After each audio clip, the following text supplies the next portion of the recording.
जय हिंद पार्थ। आप सभी का तहे दिल से स्वागत करता हूं आज की क्लास में जुड़ने के लिए। आज का क्लास आप सभी के लिए बहुत महत्वपूर्ण होने वाला है, क्योंकि ये प्रतिलोम त्रिकोणमिति फलन का मैथ कक्षा 12वीं का चैप्टर दूसरा जो कि 2.1 है, जो कि 2.1 का क्लास दूसरे में आप सभी को प्रश्न 1, 2, 3 से लेके 8 तक बताया गया था। ये क्लास तीसरा है, प्रतिलोम त्रिकोणमिति फलन का क्लास तीसरा है, जिसमें आप आज प्रश्नावली 2.1 के प्रश्न 9, 10, 11, 12, 13, 14 प्रश्नावली 2.1 आज खत्म हो जाएगा। तो आप सभी से मैं ये गुजारिश करता हूँ कि जो भी साथी हमारे, चाहे वो इस वीडियो को मॉर्निंग में या तो इवनिंग में या तो वो आफ्टर में देख रहे हो, सभी साथियों को मैं धन्यवाद करता हूँ आज की क्लास में जुड़ने के लिए। चलिए आज की क्लास को हम शुरुआत करते हैं। आज की क्लास आप सभी के लिए महत्वपूर्ण क्यों है? क्योंकि ये 12th वाले कक्षा 12 वाले का क्लास है, जो कि बोर्ड की तैयारी, जो बच्चे बोर्ड की तैयारी कर रहे हैं उन सभी बच्चों के लिए ये क्लास बहुत खास होने वाली है, इसलिए आप लोग इस क्लास को मिस ना करें। चलिए आज की क्लास को हम शुरुआत करते हैं। आज की क्लास हमारी कहाँ से होगी? प्रश्न 9 से हम स्टार्ट करेंगे और 14 तक देखेंगे, क्योंकि 1 से 8 तक हमने प्रश्न को क्लास दूसरी में देख लिया है। तो आज से हम लोग 9, 10, 11, 12, 13, 14 देखेंगे प्रश्न। चलिए हम लोग प्रश्नों को स्टार्ट करते हैं।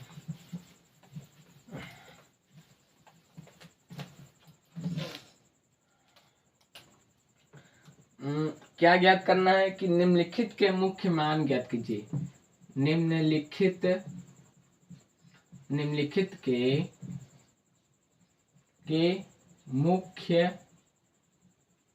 मुख्य मान ज्ञात कीजिए। मुख्य मान ज्ञात कीजिए।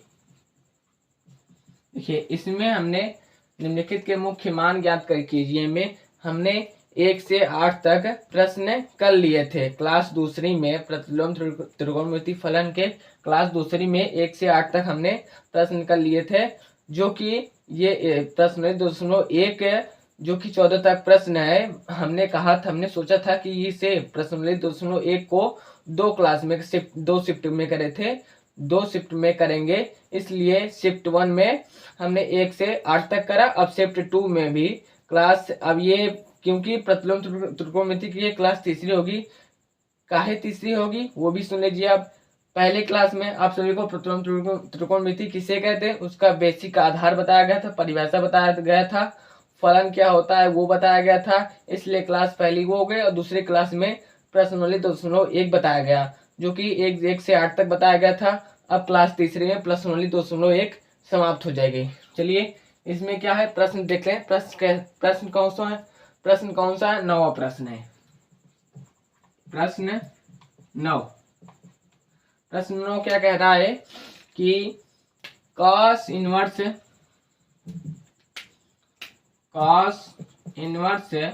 माइनस 1/√2। अब cos अगर जब भी cos के साथ x, या यहाँ पर इसे मन लिख लिए, ये x होता है, जो 1/√2 है, यहाँ पर x होता है। जब cos इनवर्स के साथ x माइनस में आता है तो उसका प्रमेय, वो प्रमेय के आधार से, प्रमेय 5 के आधार से वो क्या बदल जाता है? cos इनवर्स माइनस x बराबर क्या होता है? Pi minus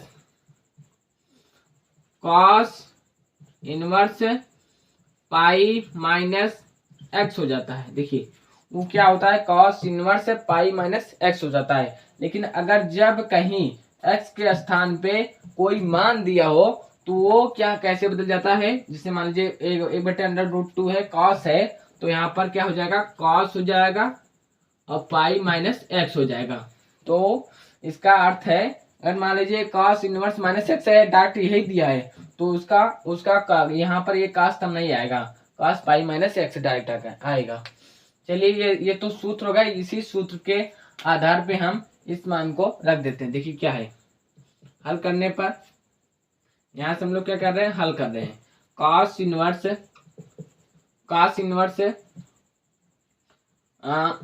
cos pi minus 1/√2, 1/√2 के हम लोग क्या 1/√2 कॉस से 1/√2 का मान कितना होता है, 45 अंश होता है, जो कि 45 अंश का मान रेडियन में कितना होता है, π/4 होता है। ये हो गया। अब देखिए, अब कॉस इनवर्स गुणते कॉस हम लोग बाहर निकाल लेते हैं, पाई माइनस π/4 होगा। ये देखिए कॉस इनवर्स से कॉस खत्म, कैंसिल हो गया। अब देखिए पाई माइनस π/4 हो गया। यहाँ से हम लोग एलसीएम लेंगे, लासा मार लेंगे और 4 का इसमें मल्टीप्लाई करेंगे, 4π माइनस पाई हो जाएगा, ये नीचे 4 हो जाएगा ना। अब देखिए 4π में से एक पाई जाएगा, 3π/4 बचेगा। ये आपका हो जाएगा आंसर। बहुत सरल ही प्रश्न है, ज्यादा कठिन नहीं है, इसलिए आप लोग परेशान मत होइए। चलिए प्रश्न नंबर हम लोग 10वां देख लेते हैं, क्या कह रहा है।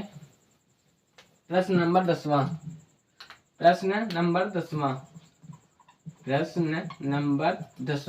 अब प्रश्न 10वां क्या कह रहा है कि कॉसेक इनवर्स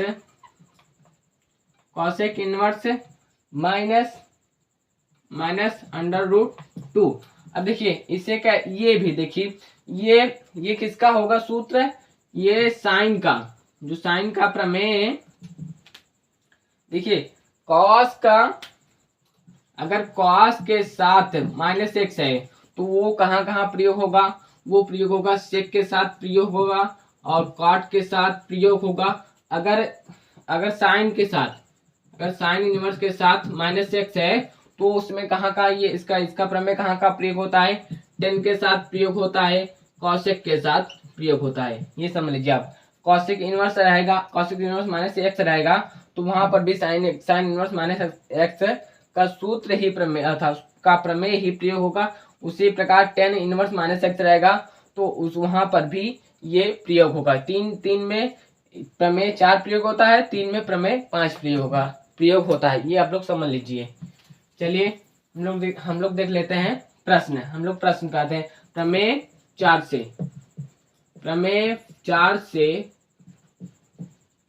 से क्या होता है कि कॉसेक इनवर्स -x बराबर माइनस कॉसेक इनवर्स x होता है ना।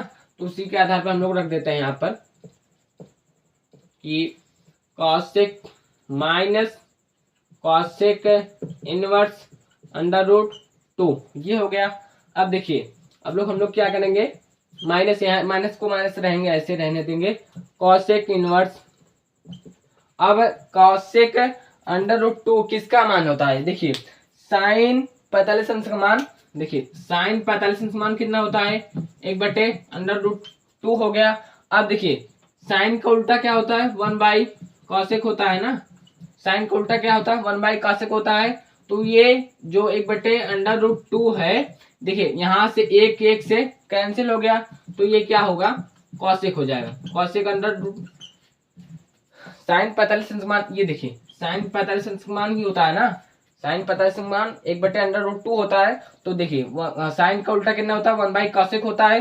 तो 1 से 1 कैंसिल हो गया, कॉसेक बराबर कितना होगा, √2। √2 का मतलब क्या होता है, मतलब 1/√2 का मतलब क्या होगा, π/4 हो जाएगा। कॉसेक है √2 का मतलब π/4 होगा, क्योंकि वो 45 अंश है ना, 45 अंश मान को हुई है। साइन 45 अंश का मान का ही π/4 होता है, मान रेडियन में ना। तो इससे आप लोग ऐसे समझ सकते हैं, साइन का उल्टा कॉसेक होता है, कॉस का उल्टा सेक होता है और टेन का उल्टा कॉट होता है। चलिए यहाँ पर हम लोग मान रखते हैं कि कॉसेक 45 अंश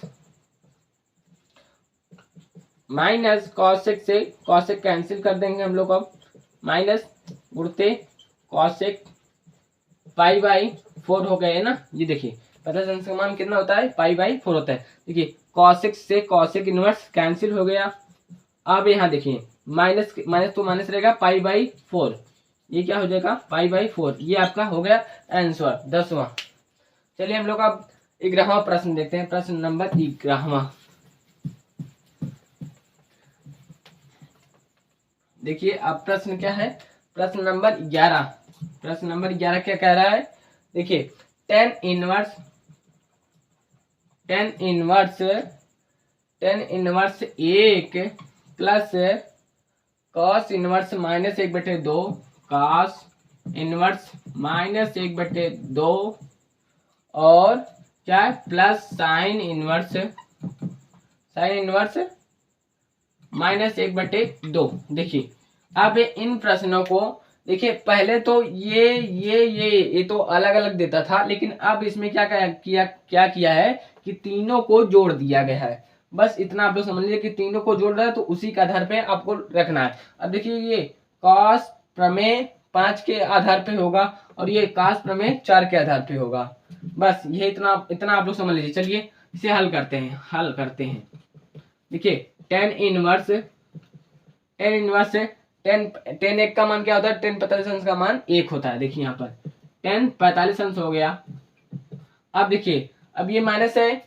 अब इसका सूत्र क्या होता है कि plus cos inverse cos pi minus x होता है ना, पाई माइनस एक्स होता है, तो एक्स के स्थान पे एक्स के स्थान पे 1/2 हो जाएगा। पाई माइनस के पाई माइनस 1/2 हो जाएगा। 1/2 कॉस 1/2 का मान कितना होता है? 60 अंश होता है। कॉस 1/2 का मान कितना होता है? 60 अंश। 60 अंश ना लिख के हम लोग पाई/3 लिख देंगे ना। चलिए अब देखिए, अब ये भी प्रमेय 4 से, ये किससे हल होगा? ये तो प्रमेय 5 से हल हो गया। प्रमेय 5 में क्या है? प्रमेय 5 में क्या है कि अगर कॉस इनवर्स -x है तो उसे क्या लिख सकते हैं हम लोग? Cos inverse minus pi minus x लिख सकते हैं। तो वही प्रक्रिया हम लोग यहाँ पर करे हैं, बस और कुछ नहीं करे हैं। चलिए अब हम लोग वो ऐसे साइन का भी है। प्रमेय 4 में क्या है? प्रमेय 4 में क्या है कि साइन इनवर्स -x है। अगर साइन इनवर्स -x है तो वहां पर क्या करते हैं हम लोग? माइनस कर लेते हैं। माइनस पहले आ जाएगा तो क्या हो जाएगा? माइनस साइन इनवर्स x हो जाएगा। वही प्रक्रिया हम लोग यहाँ पर करेंगे, बस और कुछ नहीं। चलिए अब क्या करेंगे हम लोग? यहाँ से क्या होगा? माइनस से मल्टीप्लाई होगा, माइनस पहले चला आएगा। साइन इनवर्स साइन और 1/2 किसका मान है? 30 अंश का मान है। साइन 30 अंश का मान 1/2 होता है। देखिए चलिए देखिए 10 इनवर्स गुरुटे 10 पाई/4 ना, plus cos inverse multiply cos pi minus पाई/3 होगा ये। और यहाँ पर क्या हो जाएगा? प्लस माइनस हो जाएगा। साइन इनवर्स गुणते साइन पाई/6 हो गया है ना। साइन 30 अंश का मान कितना होता है? पाई/6 होता है। 6 3 18 180 होगा ना। 3 से कटेगा तो 3 6 18 हो जाएगा ना। तो पाई/6 होता है। साइन 30 अंश का मान कितना होता है? पाई/6 होता है। देखिए साइन इनवर्स साइन से कैंसिल, कॉस इनवर्स कॉस से कैंसिल, टेन इनवर्स टेन से कैंसिल हो गया है ना। ये खत्म हो गया। अब यहाँ पे कितना बचा? पाई/4 बचा, प्लस देखिए इसका हम लोग क्या एलसीएम ले लेते हैं। 3 पाई माइनस पाई/3 हो गया ना ये, और माइनस पाई/6 हो गया ये। देखिए अब पाई/4 प्लस 3 पाई में से 1 पाई जाएगा तो 2 पाई/3 हो जाएगा। ये माइनस पाई/6 हो जाएगा। अब हम लोग सबका एलसीएम ले लेते हैं। देखिए एलसीएम लेंगे कि तो 12 आएगा। कितना आएगा? 12 आएगा। तो 4 तिहाई 12, 3 पाई। अब यहाँ पर कितना है? 4 से गुणा करेंगे, 4 दूनी 8 हो जाएगा। 8 पाई माइनस 1 पाई, 6 दूनी 12, हाँ 2 पाई हो जाएगा ना। यहाँ पर देखिए 8 में से 2 गया, 6 बचा, 6 3 9 पाई 9 पाई/12 9 पाई/12। अब इसे हम लोग चाहे तो काट दें। 3 त्रिक का 9, 3 चौक 12, 3 पाई/4 3π/4 हो गया ना।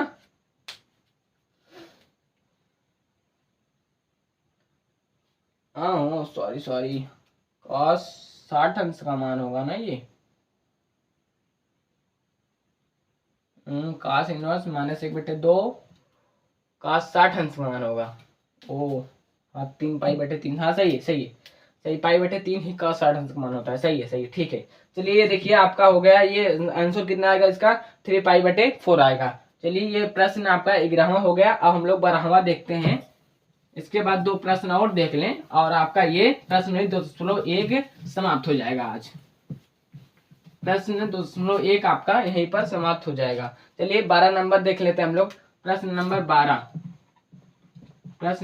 12 क्या कह रहा है कि cos inverse 1/2 plus 2 sine inverse 1/2।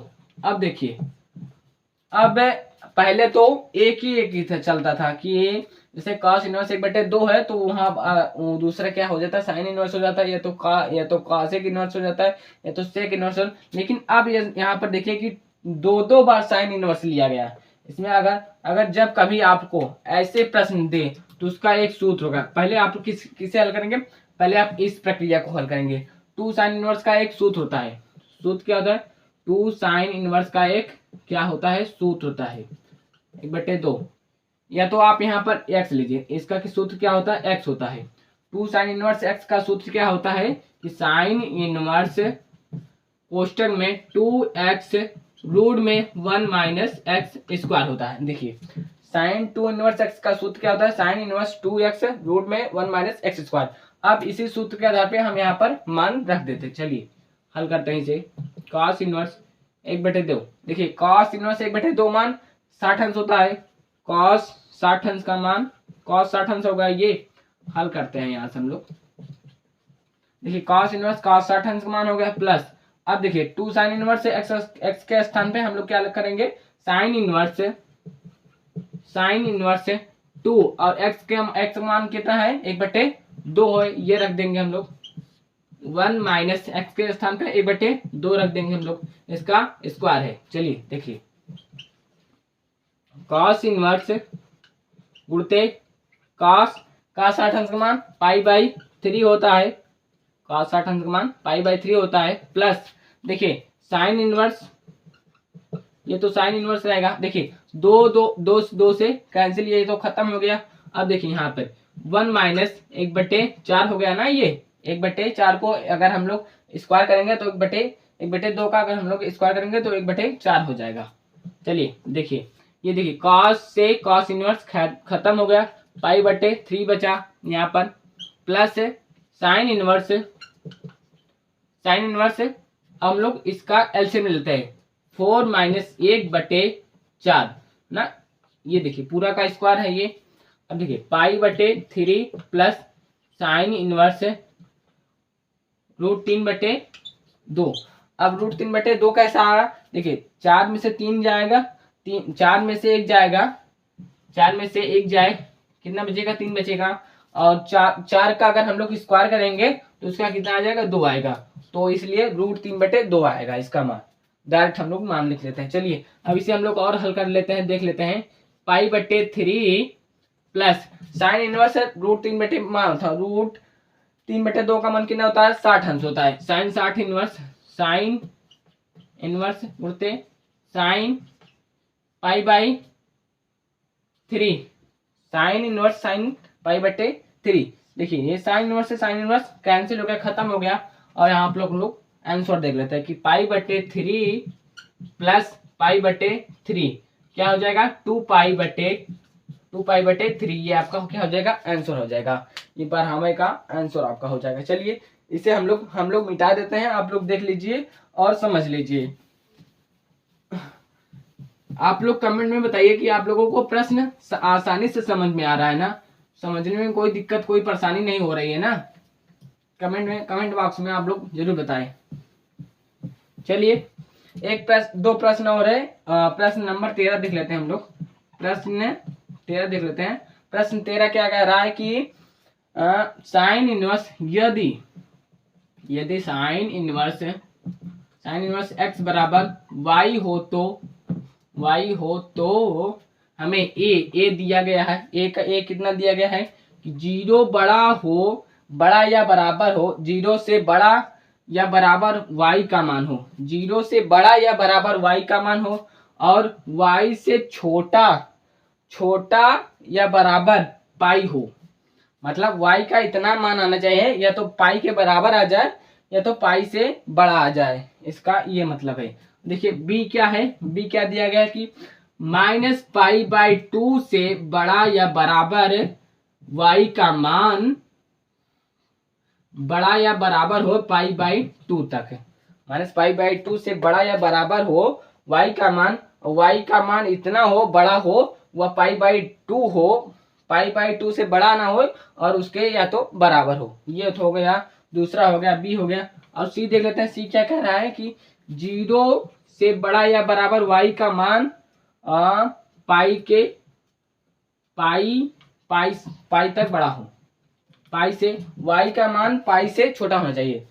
0 से बड़ा या बराबर y का मान हो, या तो y का मान पाई से छोटा हो। इसका मतलब ये जिस तरफ एरो घूमता है वो चीज बड़ा होता है, तो y का मान यहाँ पर क्या हो जाएगा, छोटा हो जाएगा। चलिए डी देख लेते हैं हम लोग। डी क्या कह रहा है, डी में डी क्या है कि -π/2 वो बड़ा हो y और बड़ा या बराबर हो π/2 से। अब देखिए साइन का एक सूत्र होता है, साइन का जो डोमेन और रेंज होता है, साइन का डोमेन रेंज क्या होता है वो देख लीजिए आप लोग। साइन का डोमेन रेंज क्या होता है, इस सवाल को करने का हमें एक ही तरीका है, जो कि साइन इनवर्स का हमें डोमेन निकालना है। साइन इनवर्स का डोमेन एक्स होता है ना, साइन इनवर्स एक्स बराबर इसका डोमेन क्या होता है, डोमेन -1 होता है। और इसका हम लोग परिसर देखेंगे, परिसर क्या होता है कि -π/2 से बड़ा या बराबर हो y x, और क्या होता है बड़ा या बराबर π/2 तक होता है। यहाँ तक इसका मान, इसका परिसर यहाँ तक होता है। तो इससे हम लोग इतना समझ सकते हैं कि जो x का मान, क्योंकि देखिए x बराबर y है, जो x का मान होगा वही तो y का मान होगा। तो इससे हम लोग यह समझ सकते हैं कि इसका आंसर क्या हो जाएगा -π/2 से बड़ा, -π/2 से बड़ा या बराबर y का मान हो, y का मान छोटा होगा π/2 से, या तो उसके बराबर होगा, यही होगा इसका आंसर, ये हो जाएगा। इससे आप लोग आसानी से समझ सकते हैं। चलिए ये भी प्रश्न आपका खत्म हो गया। एक और प्रश्न हम लोग देख लेते हैं और आज की प्रश्नोली हम लोग यहीं पर समाप्त करते हैं। इसके बाद प्रश्नोली 2.2 में जो कि 20 प्रश्न है वो भी आपको 2 क्लास में कवर कराई जाएगी। उसके बाद विविध प्रश्नोली आपको पढ़ाई जाएगी। प्रश्नों को पढ़ाते पढ़ाते आप सभी को सूत्र भी बताया जाएगा, जो कि सूत्र आप सभी के लिए बहुत महत्वपूर्ण होने वाले हैं। इसलिए आप लोग मैथ यूपी 70 से जरूर जुड़े। चलिए प्रश्न नंबर 14 हम लोग देख लेते हैं। प्रश्न नंबर 14 क्या कहता है कि tan इनवर्स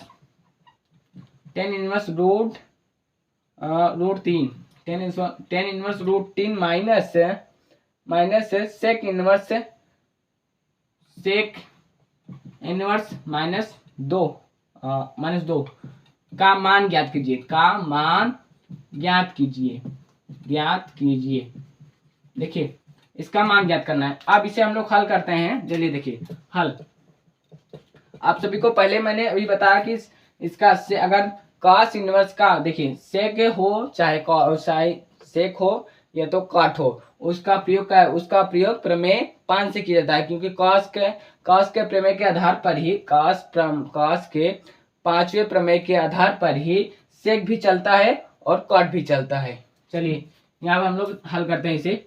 tan इनवर्स -√3 देखिए tan इनवर्स है √3 क्या होता है, √3 किसका होता है, सूत्र होता है 10 का, tan 60 अंश का मान √3 होता है।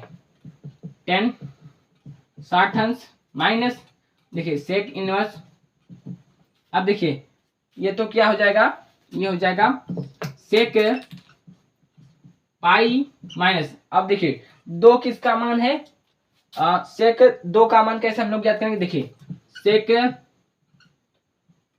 2 बराबर क्या होगा, देखिए 1/cos बराबर क्या होता है, 1/2 होता है। 1/cos बराबर क्या होता है, 1/2 होता है ना।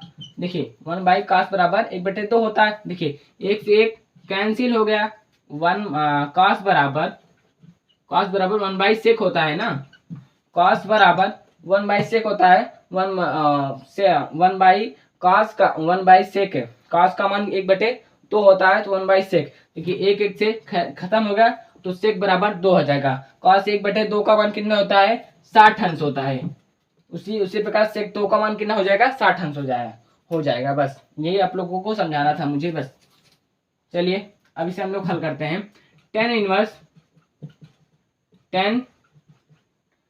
60 अंश का मान कितना होता है, π/3 होता है, minus sec inverse sec pi minus π/3 हो जाएगा ना। ये सेक है, 60 अंश का मान कितना होता है, π/3 होता है। देखिए सेक से सेक इनवर्स कैंसिल, tan से tan इनवर्स कैंसिल, अब π/3 हो जाएगा यहाँ पर।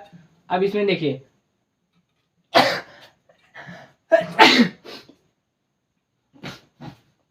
इसका हम लोग एलसीएम ले लेते हैं। 3π माइनस π/3 हो गया ये। देखिए π/3 माइनस 3π में से एक पाई जाएगा तो 2π बचेगा, 2π/3 होगा ये। देखिए इसका हर बराबर है, तो क्या हो जाएगा, पाई माइनस π/3 हो जाएगा। ये आपका हो गया आंसर, उत्तर।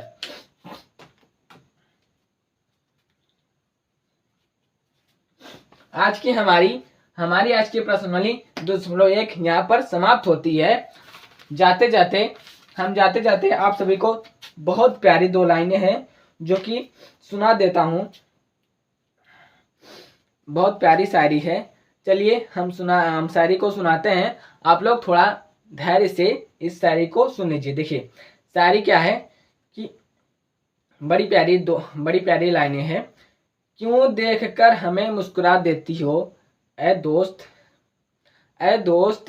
क्यों देखकर हमें मुस्कुरा देती हो जैसे किसी मरीज को दवा देती हूँ। ऐ दोस्त क्यों देखकर हमें मुस्कुरा देती हो जैसे किसी मरीज को दवा देती हो, कि मर जाने दो हमें तन्हाइयों में, कि मर जाने दो हमें तन्हाइयों में, क्यों लंबी उम्र की दुआ देती हो।